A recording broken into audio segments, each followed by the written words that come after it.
Anaitwa Dokobi jamani. Iko tunasherehekea leo ya wananchi. Sijui kama kuna mwanaume anaweza fanya kama hivi. Hapa Loilo. Hapa Loilo. Ai!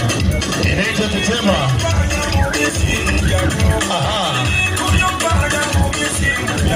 Aha. Ai! Karibu sana Magunas. Ai! Bana sema mzee ako kazi Haya. Ona sana.